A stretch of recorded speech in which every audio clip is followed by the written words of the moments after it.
안녕하세요. 이번에 소개드릴 소설은 2020년에 아쿠타가와상을 수상한 슈리의 말입니다. 슈리의 말은 코로나 사태로 또는 개인주의가 만연한 현대사회로 인하여 고독함을 느끼시는 분들에게 추천하는 책입니다. 이 책을 읽고 고독함을 느끼는 여러 등장인물들을 보며 여러분의 고독함이 위로받을 수 있을 것이라고 생각합니다.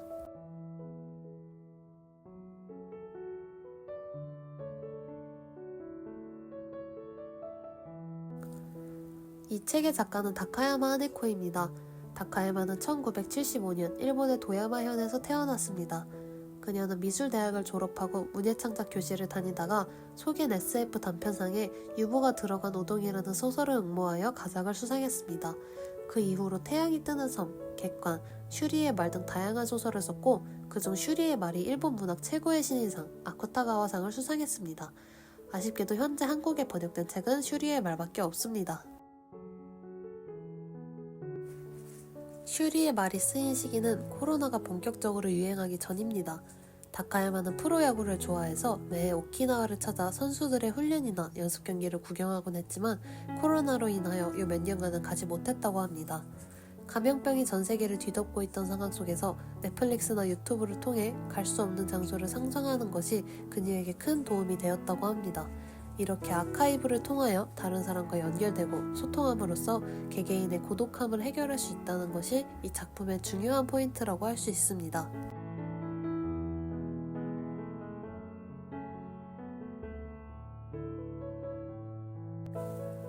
소설의 주인공은 미나코입니다. 미나코는 오키나와에서 태어났지만 부모님이 간토 출신이기 때문에 오키나와 특유의 억양도 없고 자료관에 다니기 전에는 오키나와의 역사나 문화에 관심조차 없었습니다. 미나코는 낯가림이 심해서 학교에 가지 않고 오키나와 도서 자료관에 가는 등 다른 사람과의 거리가 느껴지는 외로운 모습을 보입니다. 어른이 된 미나코는 자료관에서 오키나와의 잡다한 자료들을 SD카드에 기록하며 아카이브를 만들고 있습니다. 그리고 동시에 고독한 업무 종사자를 위한 마음 케어와 지성의 공유라는 1:1 퀴즈 서비스를 하고 있습니다. 미나코는 이러한 일상의 만족감을 느끼고 있었지만 오키나와 사람들에게 자료관은 그저 음침한 마녀의 집일 뿐이고 익명의 퀴즈 참가자와도 깊은 교감을 하기 어렵습니다. 미나코마저 스스로를 고독함과 패색감에 젖은 인간이라고 생각합니다. 하지만 이러한 미나코의 삶에 태풍과 함께 미야코 산말, 히코키가 등장하면서 미나코는 많은 변화를 맞이하게 됩니다. 요리씨는 민속학자로 미나코와 함께 오키나와 도서 자료관을 운영하고 있습니다. 요리씨는 오키나와 출신은 아니고 민속학을 연구하다가 오키나와까지 오게 되었습니다. 딸인 미치씨는 어머니인 요리씨와 함께 살기 위해 오키나와에 왔습니다. 간배 주임은 미나코의 직장 상사로 미나코의 면접을 볼 때를 제외하고 오키나와에 오지 않기 때문에 미나코와 실제로 만난 것은 딱 한 번뿐입니다. 우리 동네 작은 전기상의 사장은 간배 주임과의 계약으로 매번 미나코의 컴퓨터를 고쳐주지만 이상한 일을 하는 미나코와 간배 주임을 두려워합니다. 반다와 폴라, 기바노는 미나코의 퀴즈 참가자들입니다. 반다는 퀴즈 참가자들 중에서도 특히 지식이 풍부하고 일본어도 유창합니다. 폴라는 국제거리에서 한 번쯤 만나봤을 법한 전쟁 반대를 소리 높여 외치는 히피풍의 미국인을 닮았습니다.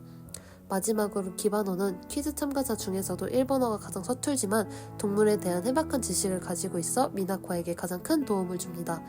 이 셋은 미나코를 제외한 사람들로부터 격리되어 있습니다. 미나코와 퀴즈 참가자들 사이에는 큰 공통점이 있습니다.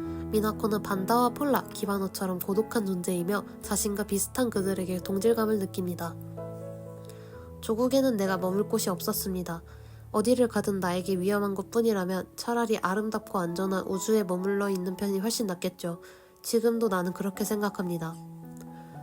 반다는 국가의 지원으로 우주에 갈 수 있었지만 조국에 쿠데타가 일어나서 돌아갈 곳을 잃어버렸습니다.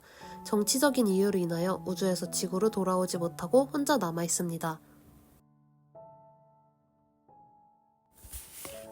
나의 10대 초기는 어떻게 하면 이 우아하고 아름다운 가족들 품에서 벗어날 수 있을까 고민하는데 온통 소비한 것 같아. 실은 나도 가족이 싫은 건 아니었어. 정말 사랑했지. 폴라는 부유하고 화목한 집안에서 태어났지만 혼자서만 자폐적이고 비관적이었습니다. 아름답고 우아한 가족들에게서 벗어나기 위해 노력했고 현재 극지의 심해에 머물고 있습니다. 쉘터엔 나 혼자가 아니야. 가족이나 동료가 아닌 사람들과 함께 있어. 혼자나 마찬가지인 셈이지. 혼자라는 생각, 아주 철저히 혼자라는 생각을 해. 외로움보다 훨씬 더 위험한. 기바노는 군인 집안에서 태어나 전쟁에서 이기기 위해 공부했습니다. 그는 비참한 전쟁으로 변해버린 고국을 떠나 전쟁을 모르는 것처럼 살았지만 결국 전쟁터 한가운데 쉘터에서 인질로 잡혀 있습니다. 이렇게 이 소설에는 외로운 등장인물들을 중심으로 이야기가 진행되고 있습니다. 고독함과 패색감으로 가득한 미나코의 삶의 변화를 준 것은 다름 아닌 미야코-산 말 히코키입니다. 미나코와 히코키의 첫 만남을 읽어보며 이 영상을 마무리하도록 하겠습니다.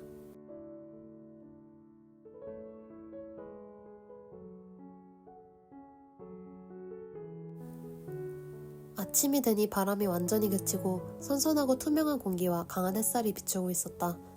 맑은 날씨로 보아 집 앞 아스팔트도 다 말랐을 것이다. 강한 바람이 비와 구름 같은 습한 것들을 날려버렸다. 태풍 후 찾아오는 전형적인 맑은 날씨. 쌍둥이 태풍 사이에 낀 오늘은 유독 청명한 하늘을 하고 있었다. 큰 비가 몰려오기 전에 실내 공기를 환기시켜 두어야 해서 서둘러 1층 창문 커튼을 열어젖혔다. 그러자 미나코 앞에 믿어지지 않는 광경이 펼쳐졌다. 생명체처럼 보이는 거대한 털뭉치가 작은 마당 한 구석에 웅크리고 앉아있는 것이 아닌가. 미나코는 터져나오려는 비명을 간신히 집어삼켰다. 미나코는 동물을 키워본 적도 없고 좋아하지도 않았다. 어렸을 때 금붕어 같은 걸 기른 적이 있는데 먹이를 주었다든가 죽어서 슬픔에 빠졌다든가 하는 경험도 전혀 없었다. 어른이 된 지금도 산책길에서 만나는 개들이 어떤 종인지 아는 게 하나도 없을 정도다. 그런 미나코의 눈앞에 생명체가 나타난 것이다. 온통 털로 뒤덮인 몸을 둥글게 말고 웅크리고 앉아있는 것이 흡사 털뭉치 같다. 어느 쪽이 엉덩이고 어느 쪽이 머리인지조차 구분할 수 없었다. 그런데 분명한 건 지금까지 봐왔던 개들보다 훨씬 커 보였다. 개가 아니라면 대체 어떤 동물인 걸까? 안으로 들어가자. 라며 큰 결심이라도 한 듯 미나코가 말을 건넨다. 아마도 기일 것 같은 부분이 조용히 움직인다. 머리가 아닌 엉덩이로 보이는 쪽을 살짝 건드려 본다. 털 사이사이에 흙먼지가 끼어 딱딱하게 굳어있는 데다 축축하기까지 했다. 조심조심 서서히 힘을 주어 앞으로 쭉 밀었다. 그러자 생명체가 생각지 못한 형태로 변했다. 미나코는 웅크리고 앉은 자신보다 훨씬 높은 위치에 있는 탈복숭이의 얼굴인 듯한 부분과 마주했다.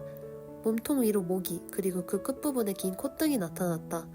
머리부터 목 뒤로는 긴 털이 자라 있었다. 동물을 잘 알지 못하는 미나코지만 눈앞의 생명체가 어떤 종인지 금방 알아챌 수 있었다. 자료관의 오래된 사진 속에서 봤던 그것과 닮아 있었기 때문이다. 미야코-산 말. 서러브레드에 비해 몸집이 작은 오키나와산 토종 말이다. 속도는 그리 빠르지 않다고 들었다. 그렇다 해도 미나코가 손을 뻗으면 울타리가 닿을 정도로 협소한 마당에서 하루 종일 아무런 미동도 없이 지낼 만큼 온순하진 않을 터다. 눈에 띄는 상처는 없지만 분명 정상은 아닐 것이다. 대체 이 생명체는 어디가 불편한 걸까?